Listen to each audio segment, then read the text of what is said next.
Hello, hello. I am the aforementioned Sonny Melendrez, and may I welcome you to the positive side of the radio spectrum. This is the all-new Sonny Melendrez Show. Now, each week we strive to bring you entertainment and inspiration through storytelling, fascinating guests, celebrity interviews, and lots of enthusiasm. And I cannot wait, as usual, to introduce you to my very special guest. So, on with the show! From the river walk to the Alamo, it's our pride and joy, San Antonio. And wherever you go, you'll hear us chanting, Go Spurs, go!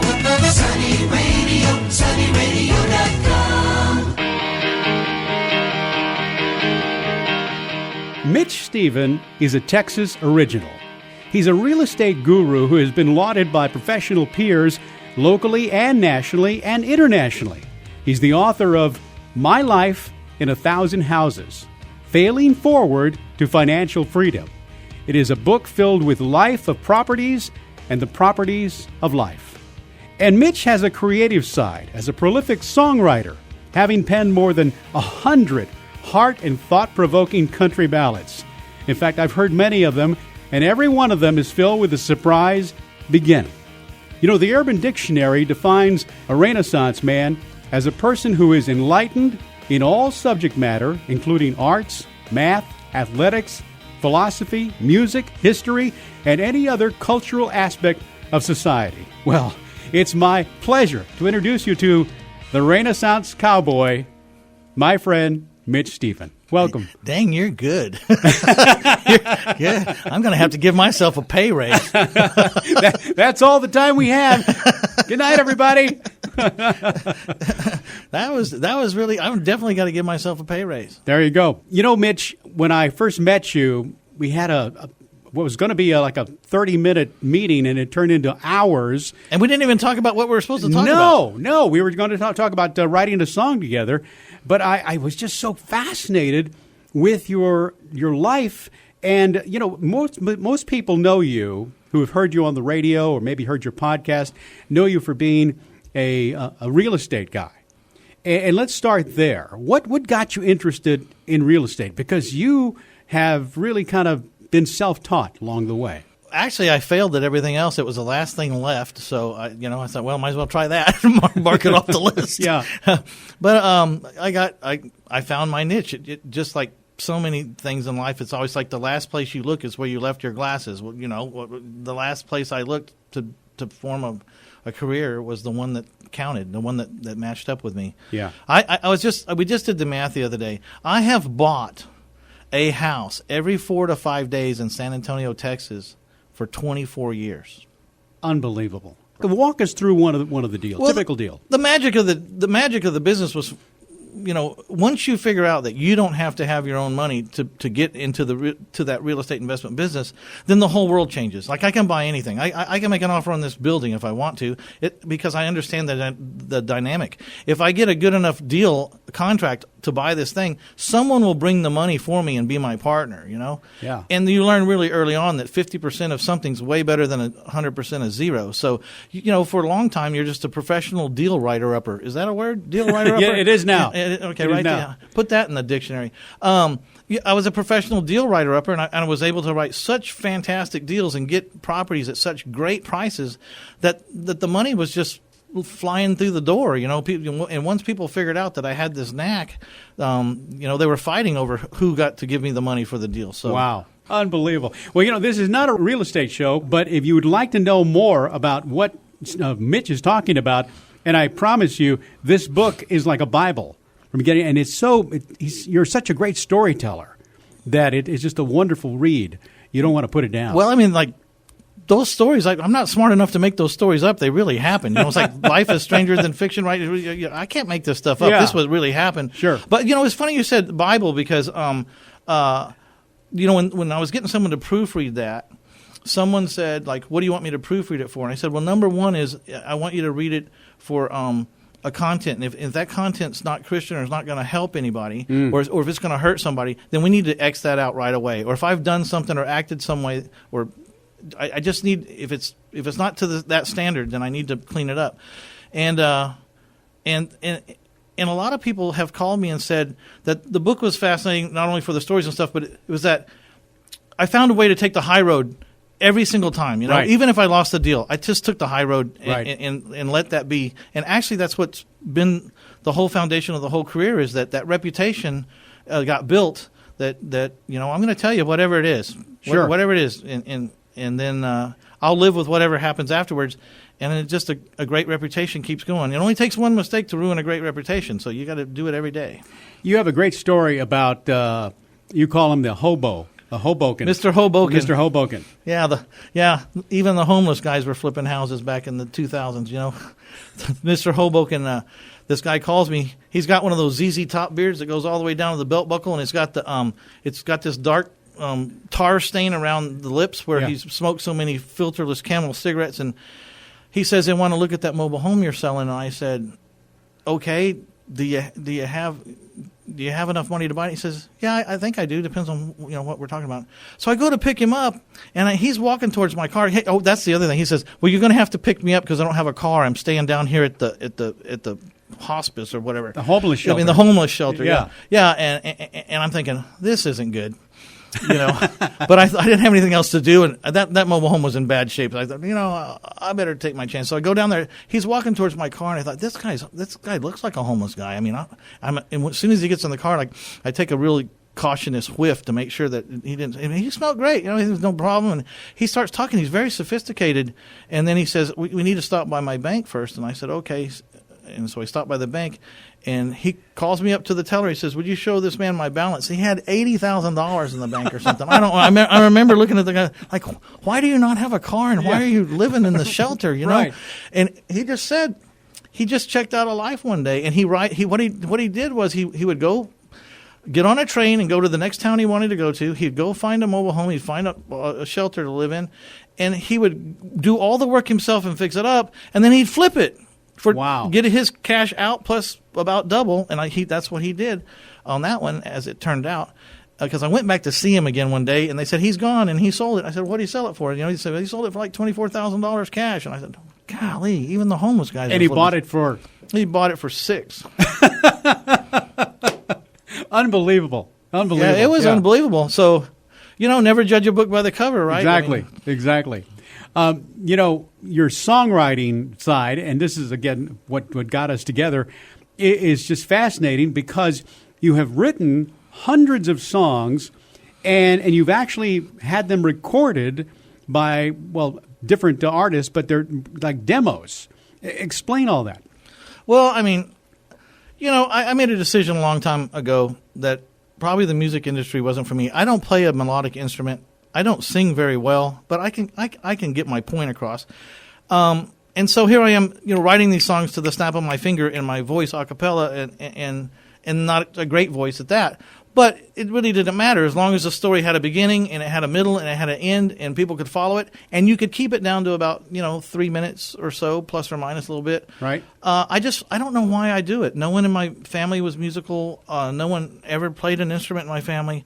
I played the drums for 22 years. That didn't really help me, but I don't know. It's how I vent, I think. It's how I catalog my life. But what's incredible, Mitch, is that you're like a painter who paints these masterpieces, or at least has them done, and then people who, it's not like you've got a record label, you've got a record deal, you're out on the road. I mean, these songs, and I'm so glad that I discovered not only you, but these songs, because I want people to hear them. And we're going to give you a link to a site where you can actually hear all of Mitch Stephen's songs. And your songs, I'm sure, have not been... They've not been recorded commercially. They're the best kept secret in the whole world. Yeah, they are. Yeah, but people hear them, and they go, "Why aren't you on the radio?" I said, "Well, that's a whole nother, it's just like any other business. You got to go where the store is, and sure. For the 20 years or 40 years that I've been writing songs, the store has been for me would be in Nashville. But those people are dedicated doing that every day, day in, day out, and why would there's a lot of great songs. I mean, when you it's like singers or you watch The Voice or something. Yeah. There's so much talent out there. It's unbelievable. Yeah, exactly. So to rise to the top of that venue, you have to be there every day, make friends, network, and Sure. and have reasons why people want to do things for you. You know, I'm just a guy from San Antonio, Texas. I'm not connected up there, but every now and then I get lucky and some people will stumble into my song. And, you know, usually the songwriter is the last guy to find out. It's like, I hear my song on the radio, says, what just happened? How come someone didn't call me? Well, because my stuff is published, they don't need to call me and tell me. They just need to pay the royalty, you know. So. Sure. Now, you got a call one day from a friend of yours that said, are you going to the Tejano Music Awards? Oh, yeah. So I wrote 2 albums with Billy O'Rourke, and Billy O'Rourke's the only white guy in David Lee Garza Elos Musicali's band, which is a 3-generation band handed down from grandfather to the son to the grandson now, spanning, you know, decades, and the multiple Grammy Award-winning Tejano band. And Billy and I wrote a joke for David Lee called "Who's That Gringo?" because Billy's the only gringo white guy in the band, and he's been there since he was like 14. They finally had to start paying him when he turned 18 because he did, you know. David says, I finally had to start paying him. I just felt sorry for him. He never missed a night, you know. Yeah. And so we wrote this joke for David Lee, and I get someone says, hey, you know, I'm just sitting there at my computer messing around, the phone rings, I answer it, I say, hey, are you going to the Texas Tejano Music Awards? And I said, why in the hell would I do that? And they said, well, your song's nominated for Crossover Song of the Year. And I said, nah, you know, I'm not falling for that, you know. Yeah. And he says, no, get on the TTMA website and look at it. He says, you're nominated. I said, well, when is it? They says, like in 3 days. I said, oh, okay, let me look. So he hangs up, I get on there, and there I am. I'm with Shelley Lauded. Yes. Is nominated for that category. Grupo Maz, K9. I mean, these were, I didn't know, but I didn't really know who they were because I was not a big Tejano guy. But I've been around San Antonio enough and seen the billboards to know that they were big guys. Sure. And so about the time I'm on the phone, my mom calls me and says, what are you doing? I says, I'm just staring at this website. Billy and I's song, Who's That Gringo, is nominated for Crossover Song of the Year. And before I could hang up, she had the limousine ordered. She had the dress ordered. She had and we went down there in 3 days' notice. We couldn't get a hotel room. And didn't have tickets. Yeah. And when I got there, you know, I thought, you know, we'll just drive down there and go to the awards. I don't know. I wasn't thinking. It was at the casino, the convention center, Kickapoo Nation. Right. And I was going to go down there, but I said, Mom, the last time I was down there, which was a long time ago, it was like 3 double wides and some slot machines. I mean, I don't know how the hell they're holding an awards ceremony down at the Kickapoo Nation, you know, but when I got there, they had built this big convention center. It looked like a tom-tom, a drum. Yeah. And the line went all the way around the building and then it started to double up, and I thought, oh, my God, we're not going to get in. We can't get in. I said, is there any tickets? I said, no, they're sold out. I said, so I started running around to everyone who looked like important saying, hey, I'm nominated for a song. Can you get us? I finally got in. Anyways, long story short, I got in there, and I thought, there's no way they're going to let these 2 white guys win anything in this thing. We're the only 2 white guys here. And we won, and my feet didn't touch the ground for a week. I can imagine. And you're up in the nosebleed section. Well, because only 6, I was way up in the nosebleed section. And David Lee Garza was very, very, very gracious. Humble, gracious, humble. He let Billy stand up front and talk, and Billy said, I understand my co-writers hear you there. And so they started panning the lights through the audience, and they found me way, way at the top in the back. And he says, can you make it down here? And I shook my head no. I said, but I couldn't think of anything else to say. I said, hey, but Billy, there's at least 2 gringos here tonight. Yeah. And the place started laughing, and then they started waving me down. And so I finally was climbing the rails and going over the seats, and I finally got down there. It was like a dream. I didn't expect anything. And then we won, you know. And well, you should have. I think it was just because all the Hispanos got to use the word gringo and not get in trouble. Well, also the whole story, you know, the seeing somebody up there, what's that guy doing up there? You know, the ironic thing about it is, like, I spend sometimes hours, years honing and crafting this perfect song that weaves in and out of your emotions, and it has, you know, sometimes it's a year or 2 before the right line that finishes it off comes. We wrote that song in 15 minutes, and that's the one that wins the award. That's usually the way it is. There's no, you know. Incredible. And you actually went to Nashville at one point.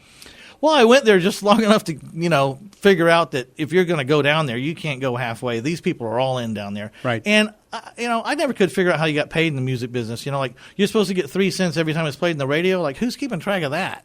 And how do I know? And I was trying to make that decision when I accidentally made some money on some real estate. And I don't know, the real estate bug just bit me really hard because the amounts of the money and the quickness of the money. So Sure.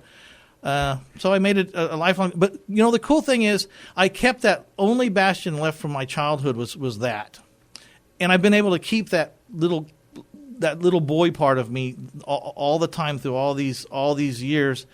And maybe if I would have made it a career, it might have been a whole different thing. Songwriting wouldn't mean exactly what it means to me now. Right now, it's just something I love to do, that I like to do, and that I look forward to doing every day, whenever.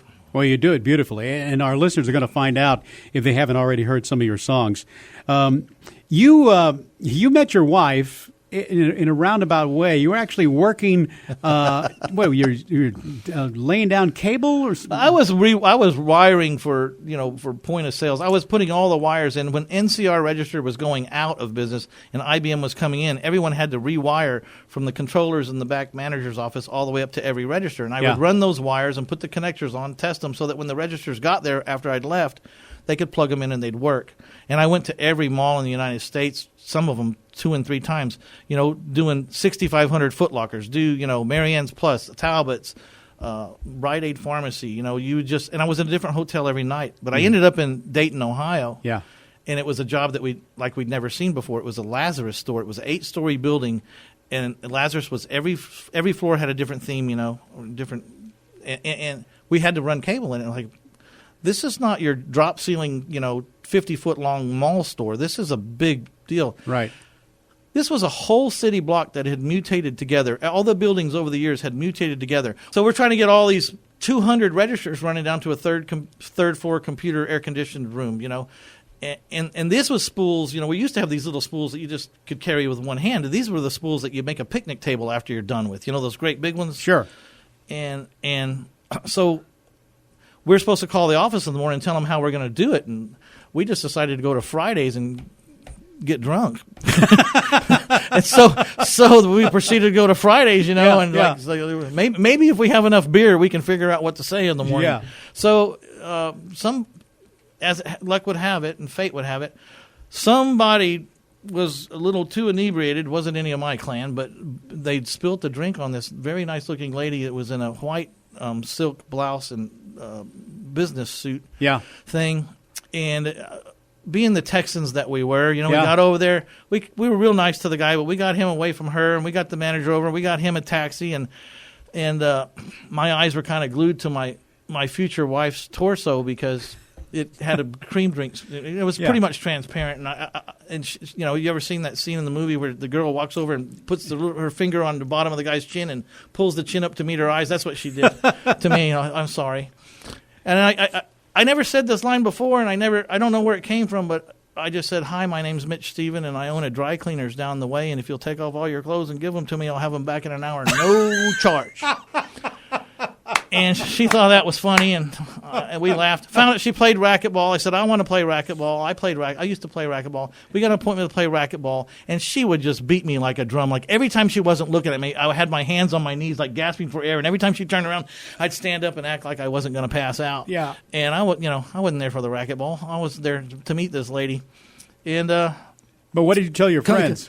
Yeah, I told my friends. I said, I'd get back to the deal, and I didn't want to tell them I was out with a girl because my construction crew was pretty rough sometimes. And I just said, I went to play racquetball with somebody. They said, well, did you win? And I said, no. I said, so you didn't win? Because I was pretty good at stuff, but they said, you didn't win? How bad they beat you?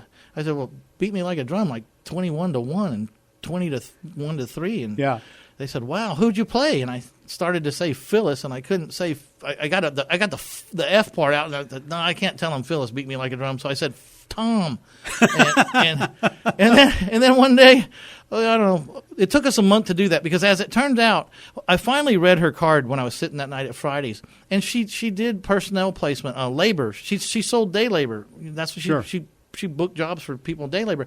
We ended up ordering $100,000 worth of day labor from her to get that job done. So I was talking to her all the time. who to send and who to send back. And so one day I invited her to come out to the park that weekend because we were going to have the guys were all going out to have a barbecue at this lake. I said, well, come on by if you want to come by. And, she got out of the car about, 50 or 100 feet away from us, and all the guys were like ogling her and doing the catcalls, and they didn't know, but that was Tom. That was her. And so they're walking up to me, and she's walking up to me, and as she's walking, they're like, "Oh, she's coming over here," and everything. And I'm not telling them. Yeah. And she gets pretty close. She waves at me, and they look at me and go, "You know her?" And I said, "Yeah, I know her." And they say, "Well, who is that?" And I said, "That's Tom. That's a person who's been beating me like a drum at racquetball." Anyways, we ended up getting married. It's been 30 years ago. So. Oh, that's wonderful. So she's Tommy. She's Tommy, yeah. And she's never been anything else but Tommy. That's the only place that doesn't work is in Ohio when you go to visit the family. Everyone's like, who's he talking about? But in Texas and everywhere else in the world, the planet, she's Tommy, Tommi. Well, I hope that you continue to write songs, and I hope that somehow people hear them, and maybe even somebody like George Strait, which has been one of your dreams, hasn't it? Oh yeah, it's been a lifelong dream. But he's starting to retire now, so that dream's maybe going off in oblivion. But I'm writing a new one right now called Kneel, as in kneel in front of the cross. Yeah, it's just to give you a little taste. Sure. When the winds of change blow cold, your walls come crashing down. When the light inside your soul is shadowed by those clouds of doubt. When emptiness is all you feel, kneel. There you go. That's it. We'll all see how it turns out. Wow. Well, I know that like everything you've ever done in your life, it'll turn out not only great, but you've got so many things that you've done. Your tentacles of joy have gone out to so many people that I think it's really very admirable. It says a lot for Mitch Stephen. Well, thank you very much for having me here.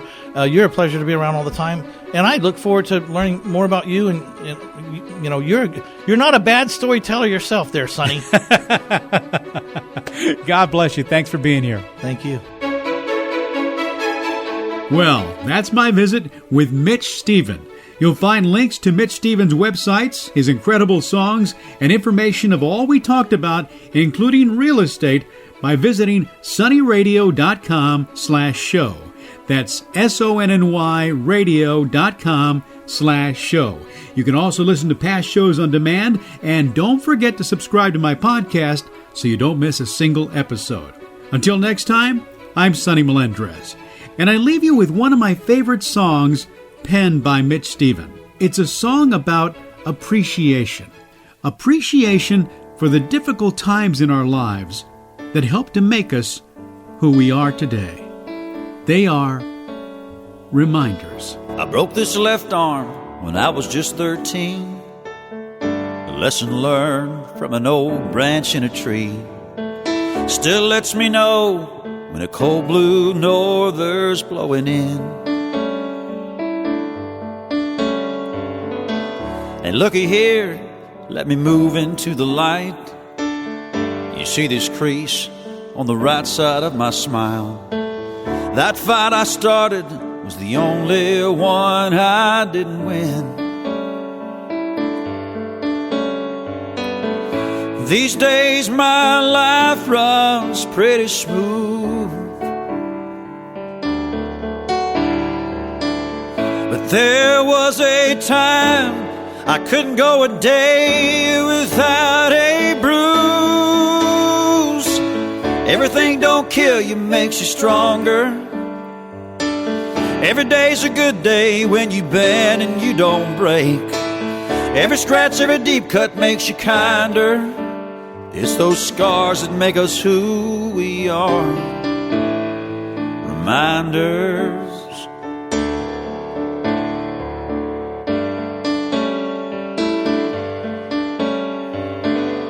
And there's a tune they used to play a lot, and it was playing when Jenny stole my heart. Funny how a song can take you right back to a kiss.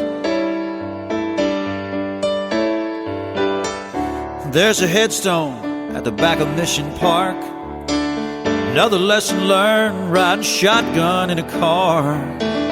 Heaven only knows why the good Lord let me walk away. And every time I drive these streets and I see a Monte Carlo, I say a prayer for my old friend John LeBeau.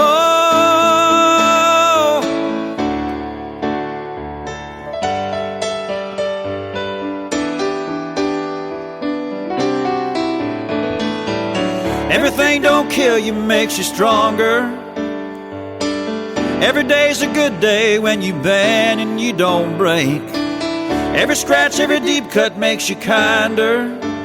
It's those scars that make us who we are. It's those broken bones and broken hearts. Reminders, reminders.